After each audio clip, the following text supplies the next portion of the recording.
Welcome, everybody, to another episode of the Puckn Pod. My name is Joe. My name is Brandon. I'm Paul. Gentlemen, we missed a week. It's my fault. I apologize. For those of you at home who are going, what the heck, man? Where's the episode from last week? That's my fault. I was sick, and we thought it was a better idea to just stay home and not spread the germs, so to speak. Joe likes to spend his spare time at daycares and elementary schools. Okay, we're not going to start spreading that kind of rumor. No, I was at home. I was at home resting, and there is something going around right now. Oh, nice. It's pretty bad. I'm feeling much better now, though. Hopefully, you guys are feeling okay. And we've got a big episode to talk about some stuff here. I want to get right into it. Let's talk about the Super Bowl. Sunday. Super Bowl Sunday. A big deal for those of us who live in this part of the world because, of course, the team that ended up taking the prize, the Seattle Seahawks. 29-13. And the 13 points by the Pats was all after the first half. Literally the fourth quarter. The fourth quarter, even. Yeah. And I did watch most of it, surprisingly. I didn't think I was going to. This is a guy who does not watch football. I had a couch day. I decided it was going to be a couch day. And the Olympics at the time, I was like, I'm going to watch a bunch of Olympics today. Yeah. And it was, I don't know. I don't remember what it was, but it didn't really intrigue me. Yeah. I think it was, I don't know. It was skating of some kind. Yeah. But I was like, this is kind of not what I'm looking for right now. So I just switched over to the Super Bowl and was watching a bunch of it. And I mean, New England couldn't do anything. Yeah. But that's exactly what we talked about prior to that game, was the fact that we thought Seattle's defense was going to reign supreme. And honestly, I feel like it was an attest to both teams defensively. You know, Seattle obviously had the edge when it came to the offensive play, but really, like, both defenses really poured it on in this game, and I think that goes to show why New England made it where they made it with that defense that they brought. But there's no defense like the Seattle defense, and I feel like there's a lot of speculation that this is one of the best defensive teams ever in the NFL. Yeah. which is really impressive. Offensively for Seattle, is it Darnold? Darnold. Yeah, Darnold. Sam Darnold. He had a terrible game. Yeah. Like, he was 19 for 38 on passes. Yeah. Their run game was definitely the better game offensively. For sure. Yeah. Well, Kenneth Walker, right? He incredible. The third. Earned himself the MVP honors, which a running back hasn't done that since Terrell Davis in 1998. Yeah. So I mean, I don't know a lot about football, but he always had the ball. Yeah. And when he had the ball, something good happened for sure. Yeah. Yep. One of the best plays in the whole game, I feel like, is, and most people will say this, but if you watch the highlights, the biggest play that he made was literally a moment where he gets the ball and he walks up to the line of scrimmage, stops for a minute, and then runs and gets through everybody. And it was just like, is this guy like superhuman? What's going on? How is he able to do that? And it's just the way that the game, right? It's probably, to be fair, it's probably a combination of the offensive line holding the line and also opening the pocket for him to be able to do that, which is like, you have to have a good offensive line to make that happen, but also the skill of the player too, to be able to run the ball through such a small space and make something happen.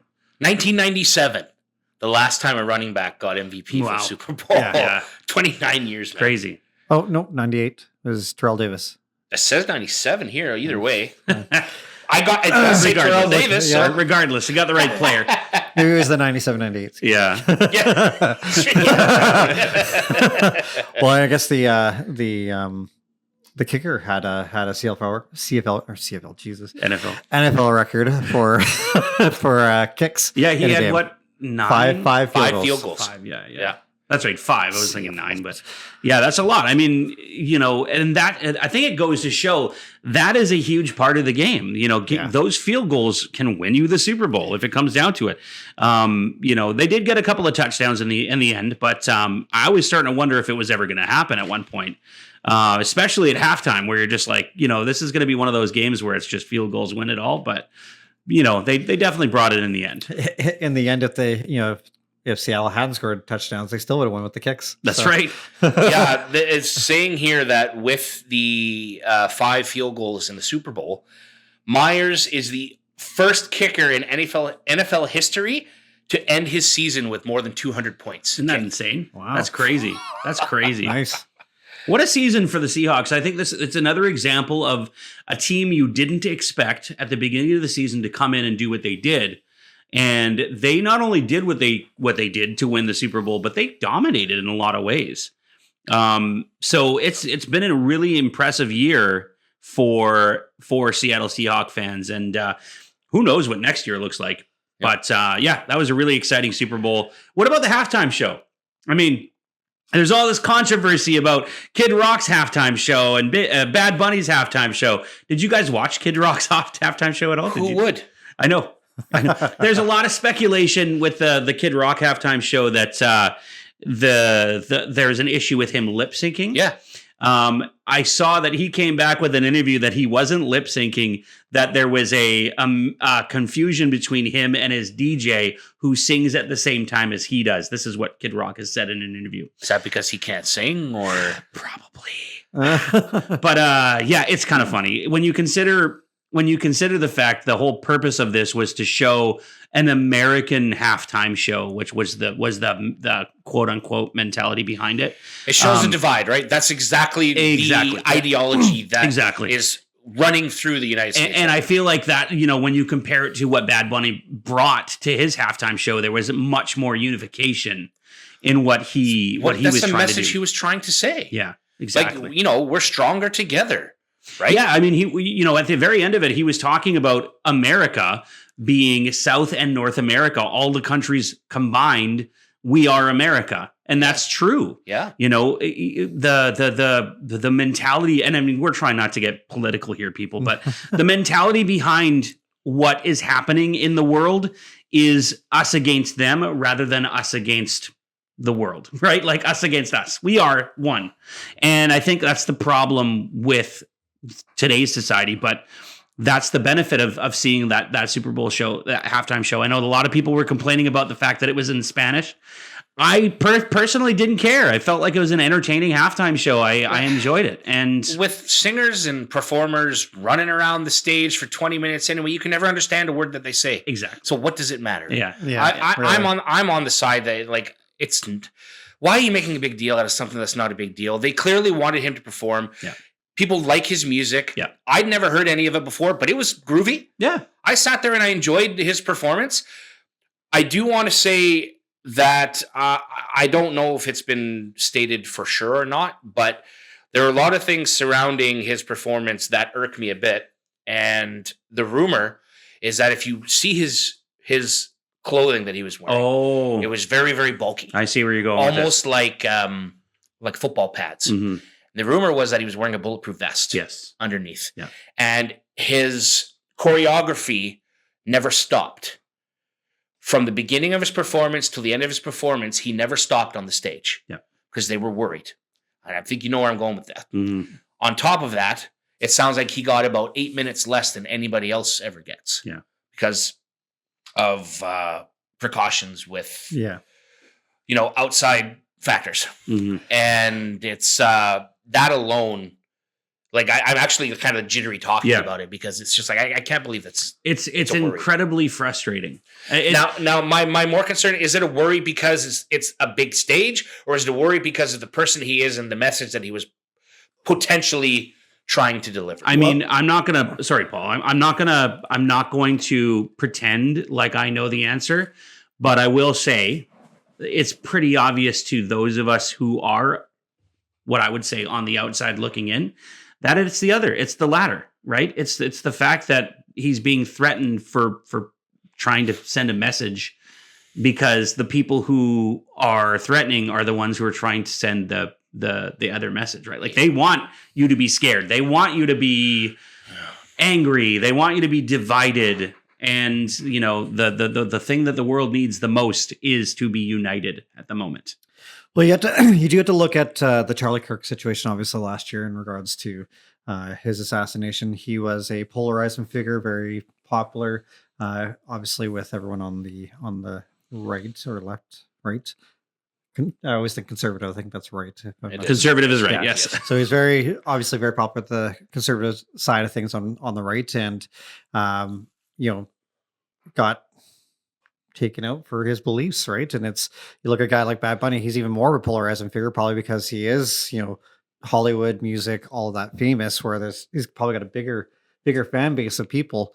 You gotta do what you can to protect somebody like that. Unfortunately, I shouldn't say unfortunately, but I mean in the fact that he has to be protected, overprotected, rather than just being able to go and perform like he does day in and day out. Yeah, there's a lot of celebrities who have the freedom to do whatever they want and not worry about these type of things. And I think that's the thing that we as the general public take for granted. We don't look at these performers as like, oh, there's a potential for something bad to happen. We're just like, we're going to enjoy a show, and that's that. So I think we're lucky to be able to witness the show that we witnessed and be able to, talk about it freely. And this is the benefit of being in a free country. But at the same time, we also need to discuss the possibilities of things that could go wrong. And also the fact that, there's conspiracies out there and things like that. Right. So, I just, I'm glad that the message was there, and I'm glad that it was successful and what I mean by that is that, people were able to receive that message, and nothing bad did happen. Is there a grander stage in the United States anytime during the calendar year? Exactly. There isn't. Yeah, that's it. Exactly. The Super Bowl. And it's not just the amount of people in that stadium watching, which is like 100,000 people. You're also talking about the millions of people watching at home, not just in the United States. Yeah, not just in the United States, in Canada and Mexico and in all these different countries.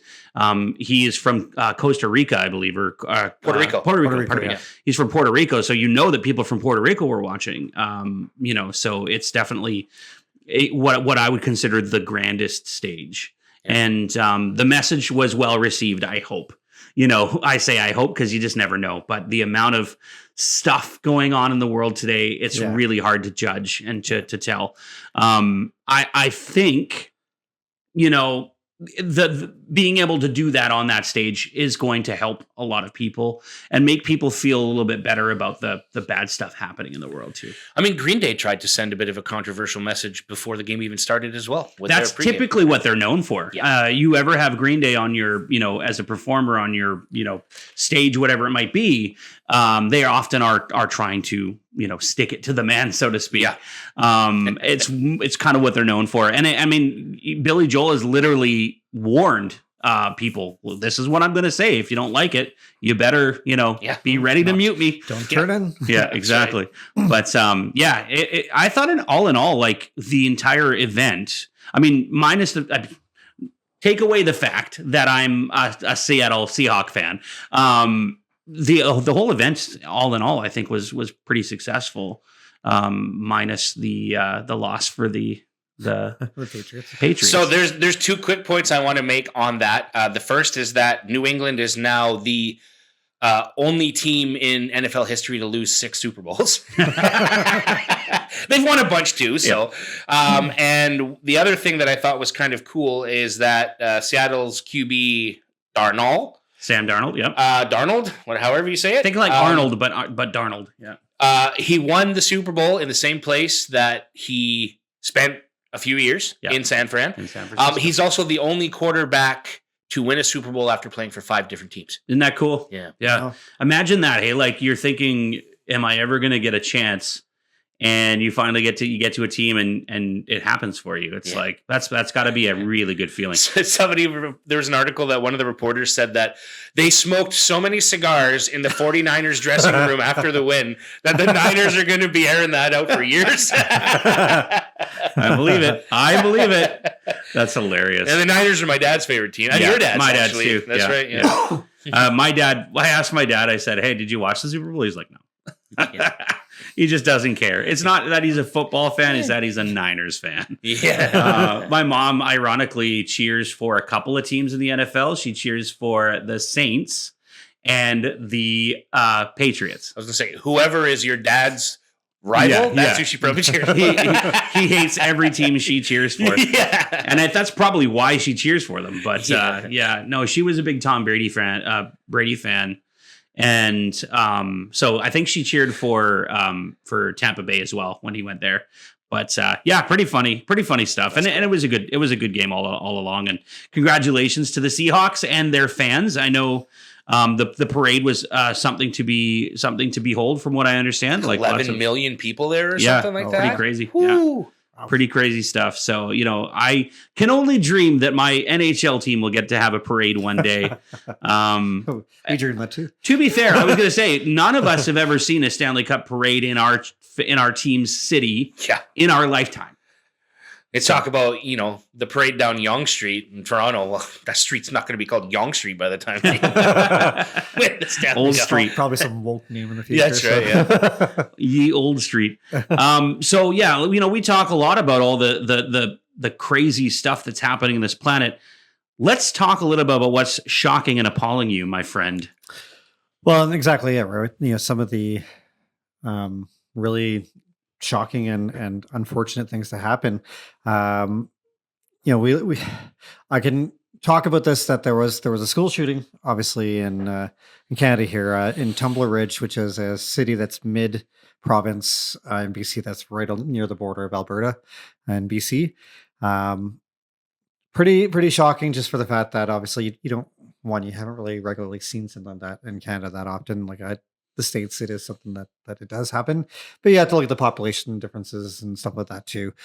They have obviously 10 times the population, so there's the possibility of that happening on a bit more of a regular occasion. But the gun laws and stuff too. Yeah, and that plays a part. Yeah, a lot more freedom when it comes to that down in the United States. Tragic. It's the worst mass shooting in Canadian history or BC history? I think it was the worst school shooting of Canadian history. I think it's the worst mass shooting in BC history. That would make sense. Yeah. Yep. Yeah, like it's obviously mental health is a big issue obviously in the world, and it's there's a lot more awareness for it. There's a lot more support for it, but it's I guess sometimes unfortunately some things slip through the cracks, and unfortunately with the shooter, unfortunately having done what they done, killed 6 kids, killed his mother and stepbrother, and then killed himself as well. I shouldn't necessarily be saying him, because I know there's a controversy behind that. I won't go too much into it, but it's shocking. You never really want to hear anything like that anywhere, but even in kind of like what's close to home, this being in BC, right? I mean, I don't. This doesn't really matter that much, but I was just thinking about it the other day. Like, I have friends and family in like the Fort St. John area. I have a friend whose parents live in Chetwynd. Yeah. We're talking like a 30-minute drive from where this all happened. Yeah. I think that this is one of those events that kind of puts things into perspective, that it can happen anywhere. Well, the other day there was a shooting over Woodgrove Mall here in Nanaimo. Yeah. It's not a mass one, but nonetheless. Yeah. It's I think it kind of goes back to our conversation about, the divide between everybody, and that divide also equates to anger for a lot of people. Yeah. And you get into some sort of, fight or anger, like a match with somebody about something, that it ends up resulting in something like that, using the thing that happened at the mall here in Nanaimo. But, something like this school shooting, like this person, whatever this person was dealing with mentally, had to be so bad that they had to take it out on other people and other families. And it just goes to show that it goes beyond whatever the controversies of what people have. We had a discussion, and we don't like to talk about the discussion of what this person might be dealing with when it comes to their sexuality. Yeah. But that's not what this is about. No. And I think that's the part that people forget. They immediately want to take this and go, see, it's not just right-wing conspiracy people and blah, blah, blah, blah. It's people like this too. And it's like, it's everybody. It happens to everybody. Everybody has mental health problems. Everybody has problems. Some people have access to things like weapons and guns that they will take and use on other people. And the thing that makes it so scary, and I'm sorry, I'm getting emotional thinking about this, but the thing that makes it so scary is the lack of availability for help for people like that. Like, how do we know that this person didn't ask for help? Yeah, that's right. Well, I think sometimes you have to, a lot of people are they look at people in regards to, go for counseling, or, you should be able to get through this. Everyone has to deal with pain. Everybody has some sort of trouble that they're dealing with. I don't think some people understand the depth of anguish that somebody can feel. So not pain. Pain is one thing. I've dealt with pain physically, mentally, mostly a lot of my life, and I'm still here. I'm still a good frame of mind and stuff like that. Mm-hmm. But some people's, whether it's to do with the chemicals in the brain, the experiences they had, even changes of their identity and stuff like that. They're, especially when you're that young, anguish. The definition for anguish is severe mental pain and physical pain or suffering. So whatever this person was going through, I would not be surprised it was a severe amount of anguish that he was dealing with. And that pushed him to that point. He could have had all the help in the world, but sometimes the anguish is just too much. Yeah. And I mean, a lot of people talk about, getting help, and there's always support, and there's always this, there's always that. Yeah. If you can afford $150 an hour, that's the problem. If you can't, you go for, there are places around here, like we have some organizations in Nanaimo where it's a little cheaper for a period of time. Yeah. Or you have to have benefits that support it to cover it. There are certain, you can't make a certain amount of money. Yeah. And if you do, like, for example, I've been going through some counseling for myself personally. Mm-hmm. I'm not ashamed to admit that. Yeah. I was allotted 8 sessions, which I appreciate, and they're helpful. And I was able to get a reduced rate for that, and I thank them very much. But now what? Mm-hmm. If I'm going through hell, now what? Yeah. Right? I got to fork. And what happens if something else in your life happens that brings it down even more? Totally, like somebody dies or whatever, right? Yeah. And I'm not alone. No, I know. And to be honest with you, I don't want to sound arrogant, but like, I've got a good enough job that I've been able to afford the reduced amount. Yeah. I couldn't afford a full amount to go see like a really professional counselor that's been doing it for 40 years. Yeah. I couldn't afford that. Yeah. But I could afford the reduced amount. Yeah. A lot of people can't even afford that. Yeah. Like, what the hell do they do? That's right. And I think this is the point I'm trying to make is, like, we live in a society now. We have lived in a society our entire lives that looks down on people who have problems mentally, right? Yeah. I think we're coming to a point now in our lives where it seems to be a bit more, we're like acceptable to admit that there's problems and try to get help. Yeah. But the traditional mindset of like, be a man and don't cry and don't don't show emotion. It's like, don't feel things.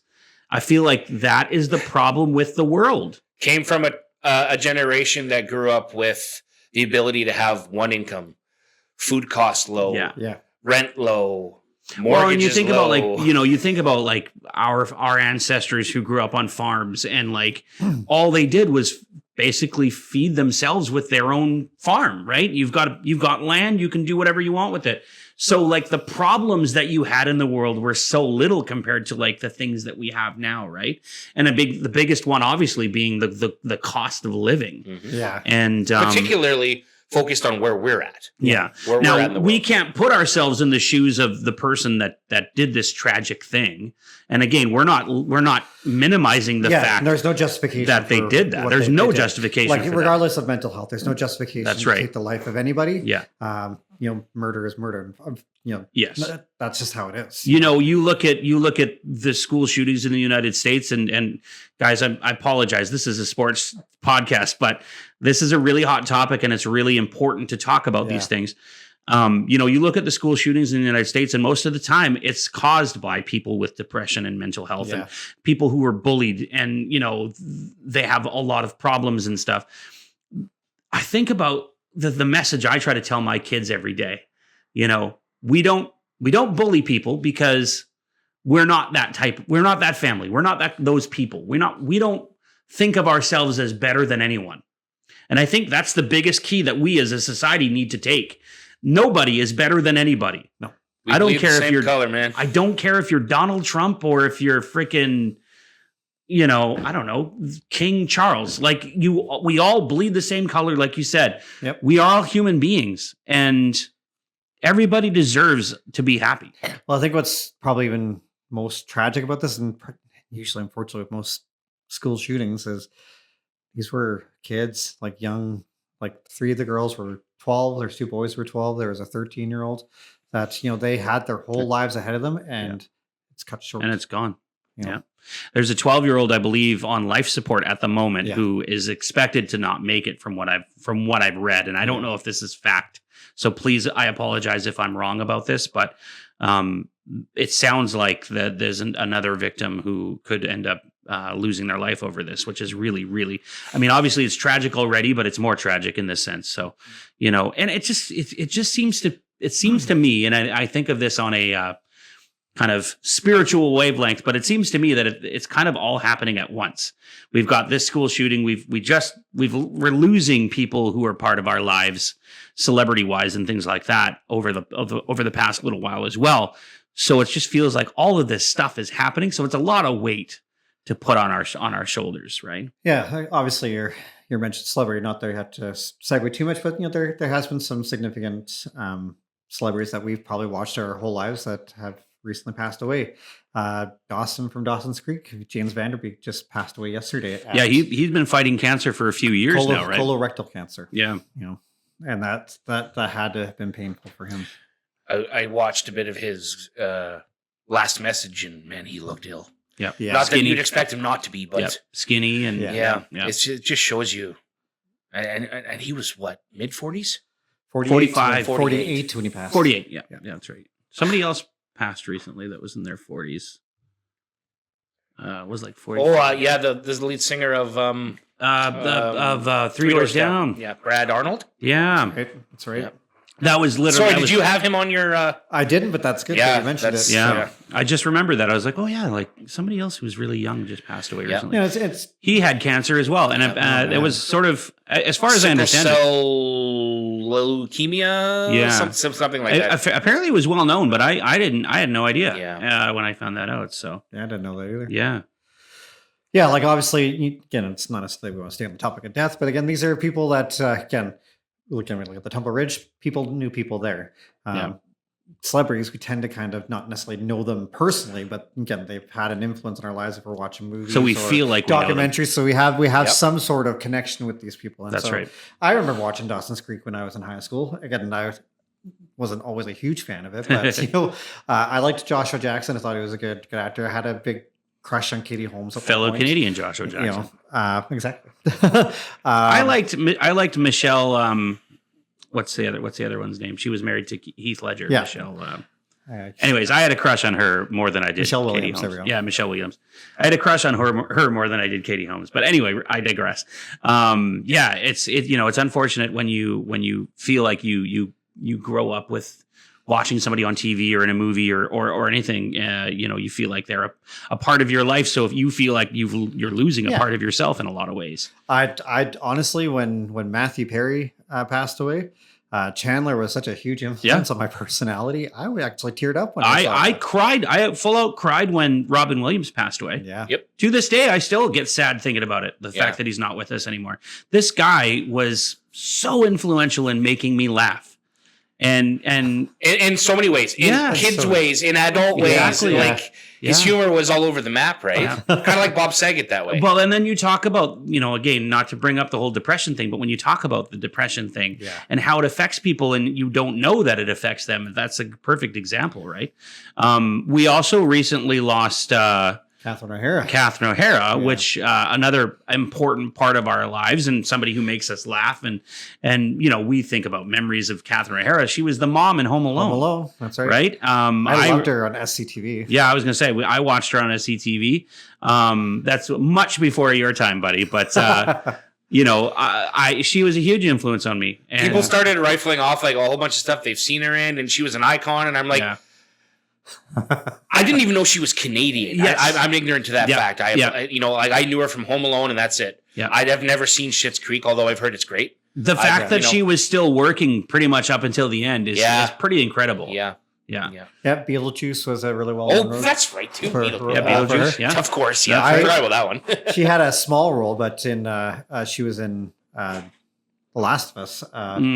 That's right. Oh, okay. That's right. Most recent season. And She was the counselor. She was, and she right. she did great. She was incredible. She was a great actress. She was great in almost every role that she was in. Yep, absolutely. And there was never a moment where I watched her and I thought, I don't believe in what she's doing. Like, I can't believe she's not a counselor. You know, like I believed that she was a counselor, and it felt real. You know, and I think that's an attest to like her talent.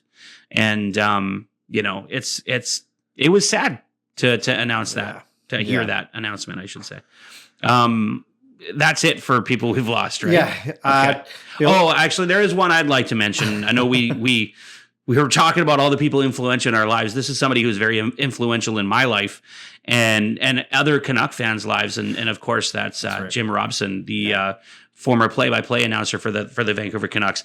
Obviously, diehard fan, season ticket holder, even to the day he died. 91 years old, so obviously lived a long life, but you know. Canuck fans are pretty heartbroken about the fact that he's gone. We'll never hear his voice again. So that's... And you are a PA announcer. And I'm a PA... Well, in his case, he was a play-by-play announcer. But still, that's right. Yeah, sorry. But you know, I look up to him either way. Yeah. Yeah, so just definitely an emotional few days for everybody. I would like a good month and a half where we don't lose anybody else. Because honestly, like, I don't know if we can take anymore. Yeah. We're going through a lot of stuff right now with sports where, you know, not on the side of like losing people, but we are seeing a lot of injuries happen lately. Yeah, we'll obviously get into the Olympics here, but Lindsey Vonn, I'm really unfortunate tragic event for her, really, in her downhill, just catching that flag as she was in the air and just kind of twisted her body sideways, and she already had a reconstructed knee. Yeah. At 41 years old, her skiing days are probably done. She completely destroyed her tibia. Yeah, it's disintegrated. Yeah. I wonder if her walking days are done, let alone skiing days. Jeez. If you watch the clip, which is not a nice clip, and it's not easy to watch. You hear her screaming too. Yeah, if you watch, you can see as she goes over that last bump before she falls, her body, you could tell she's like, I'm going down. Yeah. So she tried to shift to a point where she could try to get flat out rather than get a ski stuck or whatever. You could see her purposely lift her legs to try to land to a point where she could slide rather than, have something else go wonky. You can see her. She's like, I'm screwed here. Yeah. And it's just, I hate that stuff. It's tough. It's like, you watch a football replay where somebody breaks a limb and they show it in slow motion. It's the worst possible replay you could watch. Yeah. It's not supposed to bend back 90 degrees the wrong way. No, I feel terrible for her because, that's a long career, and for it to end that way, it's definitely not an easy thing to have to put up with. I mean, she's gotten a lot of awards over her career, so there's not like she was never successful, but for it to end that way is definitely not a great thing. Hopefully she can coach or something in the future, or do something. Likelihood. Obviously, she's got a lot of knowledge from all of her winning that she did do. So the thing that frightened me, I was worried about her because she said before she went that she knew that she wasn't going to be at 100%, but she wanted to give it a go anyway. Yeah, because it was going to be the last opportunity for her in the Olympics. Yeah. And then that happens. One final hurrah, right? I mean, American, Canadian, Czech, Italian, doesn't matter. That stuff's so bad. Yeah. Devastating. Yeah. Devastating. I want to quickly lighten the mood. I know you were talking about Dawson's Creek briefly, but I just wanted to ask you guys, do you know the area code for 90210? Or sorry, Beverly Hills? You just told me. 90210? Yeah. 90210. Do you know what the area code for Dawson's Creek is? No. 90108! Joe, don't cut me off. I will. We still have half an hour left. I won't cut you off. Yeah, that's pretty funny, though. I like that. Let's talk a little bit about the Olympics, actually. With everything going on, because we took that week off, we missed the beginning of the Olympics. So here we are, kind of, what is this, the first official week of the Olympics? Day 6 today. Day 6 today. So the first official week. We've already had a couple of hockey games that we've been able to watch. I'm thinking specifically the Canadian women. I'm still kind of trying to figure out where they're at. Right? I think they are too. Yeah, really. But, and this is the thing this is the thing when it comes to hockey in general, specifically Olympic hockey, is you're together, but only for really 2 weeks, right? Yeah. So there's not a lot of time to sort of get used to each other and figure out patterns and things like that. We watched the Canadian women's team win their first game against, and I've already forgotten who it was. I want to say, was it Finland? It was Finland? No, that game got postponed because they were all sick. They had norovirus. That's right. Switzerland. That's right. They won against Switzerland. Come back to play against the United States, and they get destroyed basically 5-0. And then they come back and play today against. Pretty sure it was Finland. That was Finland, and they ended up winning 5-0. So, who are these Canadian women, and where? Maybe is this who they are? Are they going to come back and play against the United States again and win? I had a customer tell me after the game against the U.S., they're like, "Oh, well, they didn't have Marie-Philip Poulin in the lineup. Was she going to score 5 goals? Exactly. Was she going to score 6 goals? That team got dominated start to end, man. She wouldn't have made a difference. I saw like an article or something that the headline literally said, this team wouldn't have won even with Marie-Philip Poulin in the lineup. Chance. And so I think that's the part that you kind of have to forget. It's like it's not about one player. It's about the team playing as a team. And they clearly lost their way there. But it was nice to see them come back with a win. The Canadian men's team played today as well. Yep. Against Team Czechia. This was their first game, correct? Czechia. Is it Czechia now? It's Czechia. That's not what I've heard. I've heard it's Czechia for sure. I've heard Czechia. Yes. All right. Leave it in the comments section. What is it? Exactly. Tell us at home. Is it Czechia or Czechia? Anyway, so was today their first? Was today their ignorant Czech Republic? Listen, man, get with the times. Was this their first game that they played? First game. Okay, so the Canadian men team playing Czechia. I'm going to stick with Czechia. Czechia. For the first game. And they ended up winning 5-0 as well. So it was a 5-0 game for the Canadian women and a 5-0 game for the Canadian men. What was the thing that stood out the most for you against or in this men's game? Connor McDavid was engaged. Yeah. First Olympics for him, he was amped, man. Was it Mark Stone? They asked after the game. They said, "How was the vibe in the room before the game?" And they said, "We were very, very nervous, very, very nervous." Really? Right? And he goes, "Actually, there's 2 guys that weren't: Sid the Kid and Dewey." Drew Doughty. I would have guessed too that McKinnon would have been very stone faced. Because he seems like maybe it's just because what he seems like to me, but he seems like the kind of guy that doesn't let the pressure get to him. No, I don't think so. But yeah, Sydney. I mean, obviously Sydney, right? Yeah. Like the guy bleeds hockey for crying out loud. They made a point on the broadcast to say that McKinnon, he plays better and more physical when he gets mad. Yeah. And he's mad a lot. Yeah. He seems like a guy he has no friends. There's no way he's got friends because he's just. No, I'm not going to say that. He's not a nice guy. Yeah. That's just what he seems like. I could be completely wrong. He could be a sweetheart. I believe it, though. I believe it. I mean, I've seen him play that way, especially in the playoffs. It definitely doesn't surprise me at all. All business all the time. Mm-hmm. Yeah. Marchand looked like he was engaged. Marner was kind of back and forth a bit, but I mean, he made a beauty play to Stone for the goal. Yeah, that was incredible. Bo Horvat, great game. Yeah. I'm not sure anybody had a bad game. Really. That Bo Horvat play reminded me so much of the bubble. When Horvat basically took the what's the word? Took the rings thing by the bull by the horns. Thank you. Took the bull by the horns and defeated when he defeated the Blues in the playoffs that year. That was a really impressive goal by Bo Horvat for sure. It was an all-around impressive game by Team Canada. What about Benner? Sorry, Binnington shutout. I mean, here's the thing. I know we don't give Binnington a lot of credit, but I feel like we need to. You guys don't give Binnington a lot of credit. You don't. Well, I stood by him for the foundations. Let me just rephrase. I don't give Binnington a lot of credit.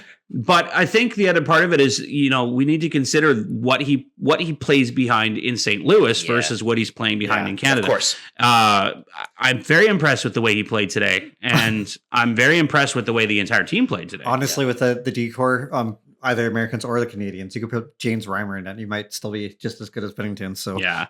What was the final score of the American game today? 5-1. 5-1. Okay. Yeah. So we got that on them anyway. Yeah, that's right. Yeah, they let Latvia score. Any expectations coming up here with the rest of the Olympics? I mean, we've got, one of the big talking points that I've heard is the men's and women's curling teams are supposed to fare well this year. I watched highlights of the women's curling game today. And they ended up winning 10-4, I believe it was, opening against, I believe it was Norway. It was either Norway or it was a Nordic team anyway. And they played well. That's with Homan as a skip, right? Yes, correct. Yeah. That team's been together a while. Yeah. I know that, I believe she broadcasts for Sportsnet now. She's one of the analysts for curling, but Joanne Courtney used to be a long stay on that team, and I think she retired from curling, and they've replaced her. I think Walsh or something, or Welsh is the woman that replaced her. Yeah.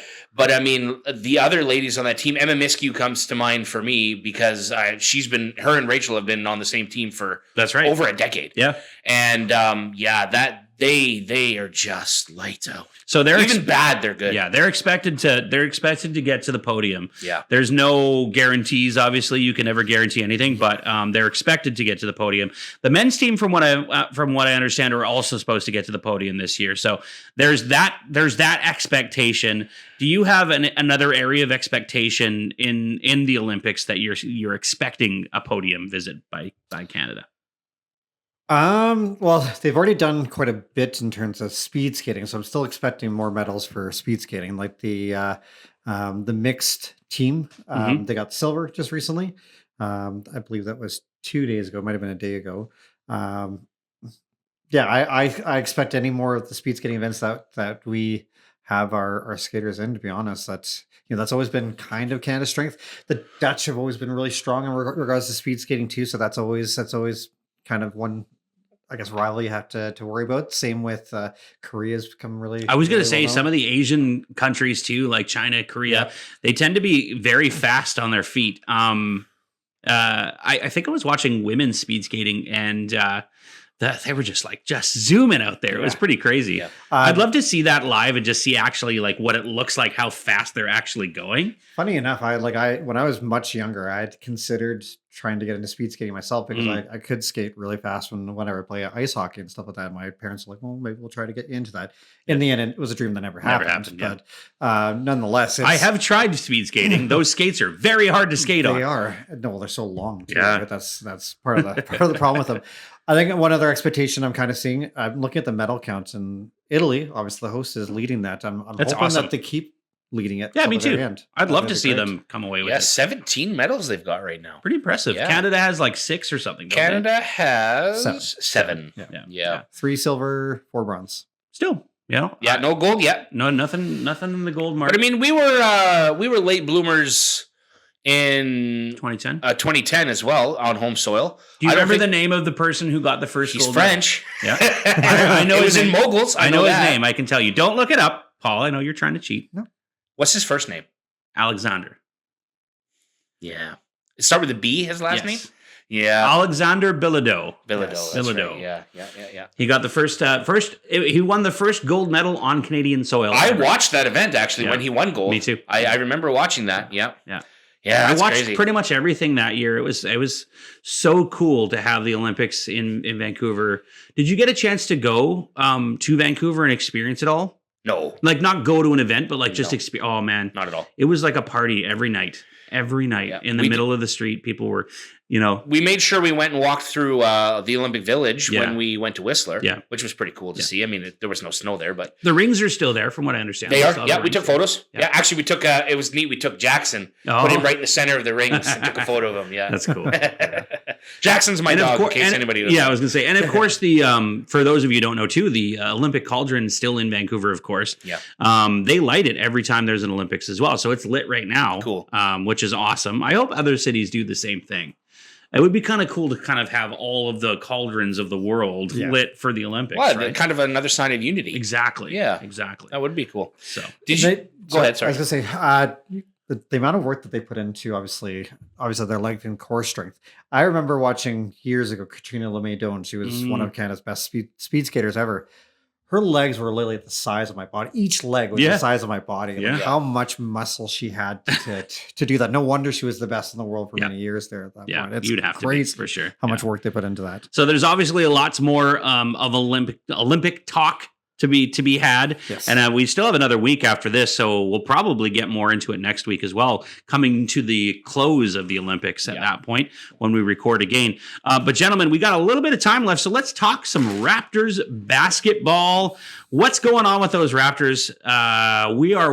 We're nearing 2/3 of the way done, correct, for the season? Yeah, they're just about to hit the All-Star break, I think. Yeah. Or my game, I guess. It's not really a break in basketball. I just watched, by the way, I know this is off topic, but I just watched the AHL All-Star game last night. They aired it on TSN. It's pretty exciting stuff, actually. Yeah. It's a 3-on-3 tournament, just like the NHL. Yep. Team Pacific took it home this year. So Nice. Any pretty Canucks exciting. in the All-Star game? There was one Canuck, Canucks. Ben Berard. Yep. He scored a really impressive goal. If you get a chance to look, search Ben Berard, AHL All-Star. I think it was like a breakaway challenge. Really, really impressive. Was it goal. that change-up backhand? Yes. That was him? That was him. Oh, yeah. that was sick. Yeah, it was really good. Even who shared it? Somebody shared it yesterday on Twitter. Oh, somebody like big shared it, like famous. Can't remember who it was. Somebody really famous shared it on Twitter. And I was like, oh, he likes hockey, first of all. And I was like, that's the Abbotsford Canuck guy he's sharing. But, Akhtiamov from the Leafs was one of the goaltenders. That's right. I Yes. think he was impressive. I think he was impressive. I think he was the only Marley to go. Yeah, I think. Yeah. Berard was the only Canuck to go as well. Anyway, back to the NBA. The All-Star break is coming up here pretty soon. What are the Raptors sitting at the moment? They are 5th in their conference, in the Eastern Conference, with a 32-23 record. So does that mean right now they're not making the playoffs? No, they are making the playoffs. As of right now, yeah. With the NBA, it's actually 10 teams that actually make it in each conference because they have a wild card game the same way that the baseball does. Got you. Okay. Raptors won't have to be part of obviously that wild card system as long as they're in the top 8. Still 27 games left in the season, so you never know. Things could change. Hopefully not. But they've been good this year compared to years past so far. So obviously, as a fan, I'm hoping to see them at least make the playoffs. Obviously, I think we would like to see them advance in the playoffs. But we've seen the Raptors way in the past where they couldn't advance past the Cavaliers because of LeBron. So it's hoping obviously to see. What's their biggest weakness right now? 3-point shooting. Yeah. That's been a problem for them for a really long time, hasn't it? Yeah, I'd say like consistent 3-point shooting. Like, I mean, obviously I compare everybody to Steph Curry, right? But is there another player out there that's even comparable? Well, Steph Curry could have his back to the hoop. Literally, and from half court. And from half court. Yeah. I think the Raptors, some of their troubles with the long range shooting is how young their team is. Right. Yeah, of course. And I mean, you get some hot shots that come out of college, but I mean, the 3-point line is farther in the NBA than it is in college basketball. That's true. If you watch a lot of college basketball, you'll notice that they shoot from deep. Like they step back because they know that the NBA line is longer. Yeah, they have to prepare themselves. Hot shooters in college don't necessarily translate to long-range shooters in the NBA, and the Raptors have a very, very young team overall. So I know that you're going to touch a bit on trades. Yep. Before you do, I just wanted to make a couple of points about the All-Star game. And right as of a couple of days ago, Scotty Barnes was the only Raptor going to the All-Star game. What I don't like, and this is going to be me ranting / beefing a little bit. This is Bug and Brando in the immediate presence, but it sounds like Brandon Ingram was stuffed initially from the All-Star, or snuffed, I guess, from the All-Star game. Stuffed. And apparently it was a way bigger deal than it really needed to be. The Raptors head coach had to coddle him, and it's okay, and you'll get there next year, and you're a good player and all this stuff. And it sounded like he was really kind of toxic about it. And I don't know if it's because he didn't make it or if it's because Scotty made it over him. But there was actual reports that he was, there was locker room issues surrounding it. And what bugs me about that is that's the exact crap that made him get traded from New Orleans. Yeah, true. That's true. You know, it really feels like that's the thing. The kind of thing with the NBA is there's a lot of ego involved. Hey, like so much. It's kind of silly. I mean, there's a part where they tend to forget that it's a team game. Yeah. So at the end of the day, the spoiled baby, if you want to give that label to him, ended up making the All-Star game anyway. Yeah. Because Steph Curry is injured. That's so funny. And Brandon Ingram is the replacement. Yeah. Now, I think probably on personally to him, right? Some of it's justified because he is the leading scorer on the team, and he has helped to turn the season around for the Raptors. Scotty Barnes has had more of an impressive season because he's not much different in terms of points. I think he's got 1 or 2.5 less points per game as Ingram, but Barnes has been all around like the best player in terms of all around ability for the team. He's leading the team in rebounds per game. He is leading the team in steals per game. He's leading the team in blocks per game. Like he's earned his spot over Ingram. But again, you look at almost any team when there's a leading scorer, that leading scorer feels like, well, I've put my heart and soul into making sure that I'm making this team win, and I'm getting ignored. So I understand maybe his frustration in that end, but at the same time, like Brandon's saying, like don't be ungrateful for your spot in the NBA. There's lots of people would love to be where you are right now. What's wrong with your teammate making the All-Star game? Yeah. I mean, Scotty Barnes is a 24-year-old kid. You know, he's just trying to make his way in the NBA, trying to make a name for himself. Ingram's like 5 years older than him.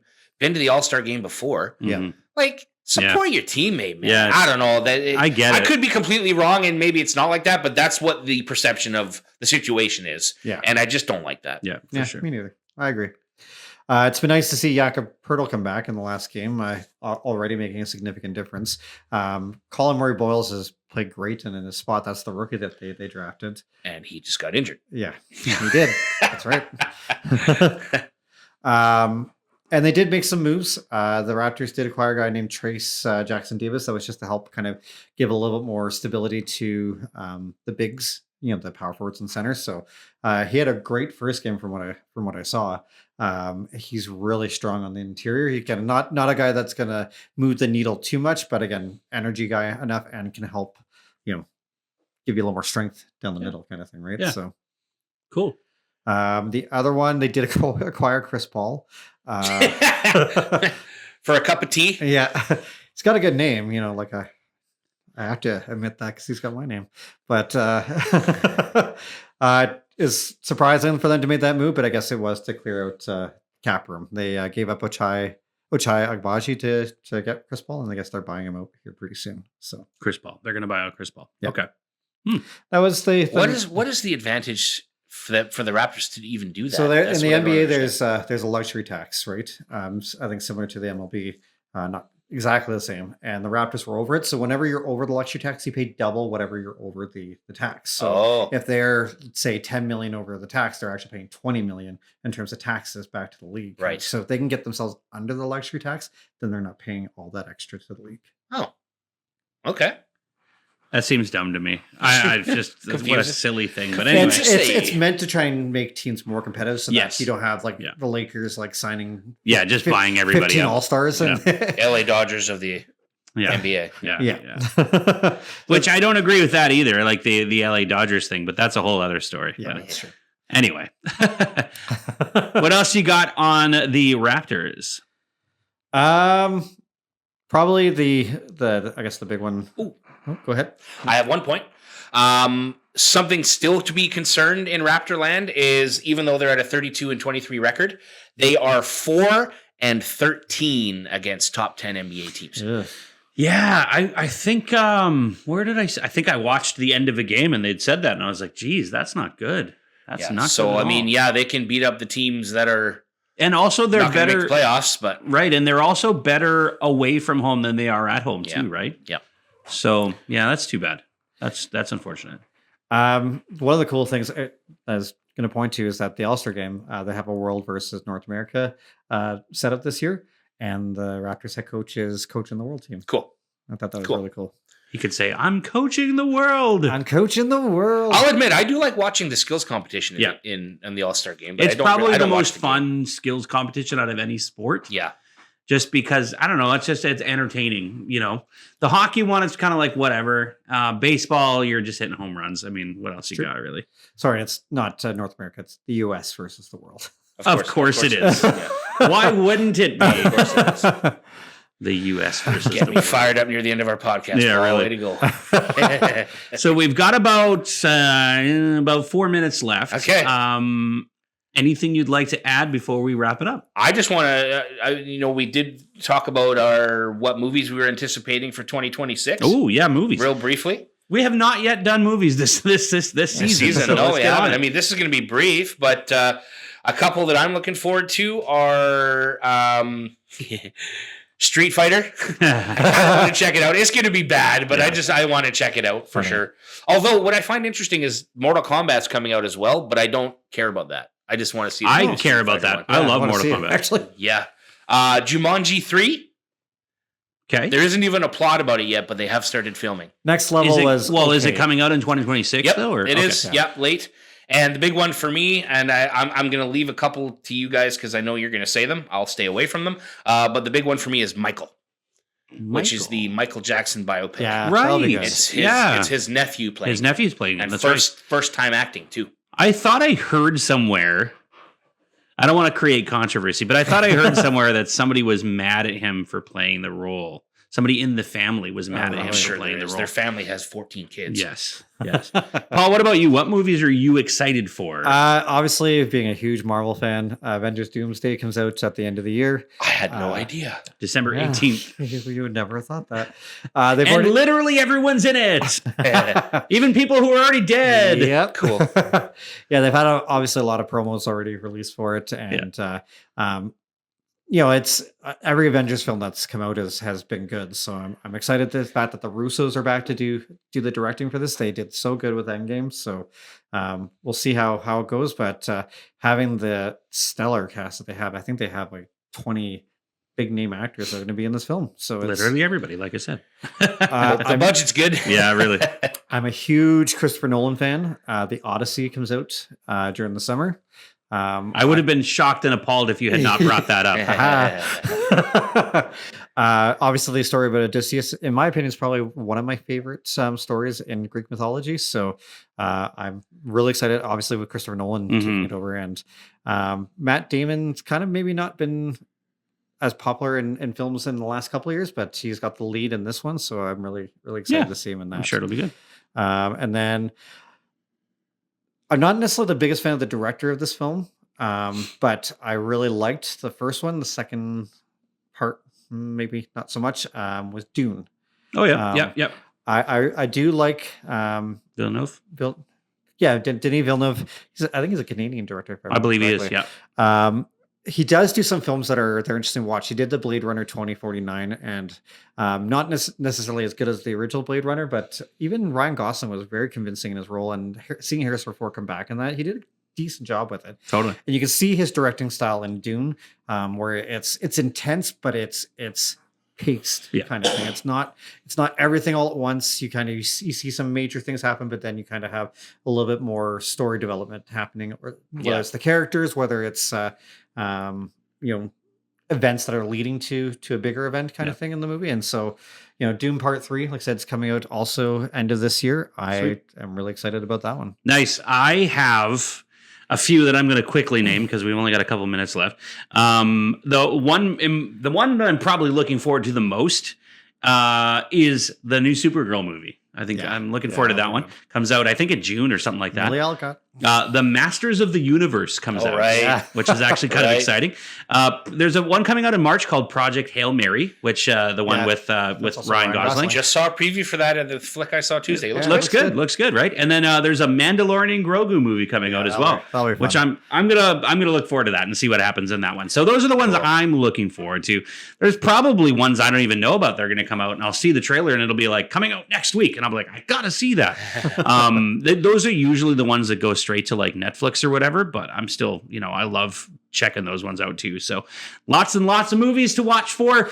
Next week, I think we should discuss some Blue Jays because there's a lot of stuff going on, and I think training camp is like soon, right? A week or two. Yeah. So players are reporting now. Yeah, so we'll get on to that probably next week. Make sure you stay tuned for that and then some, because we've got lots of other stuff to talk about, including more Olympics.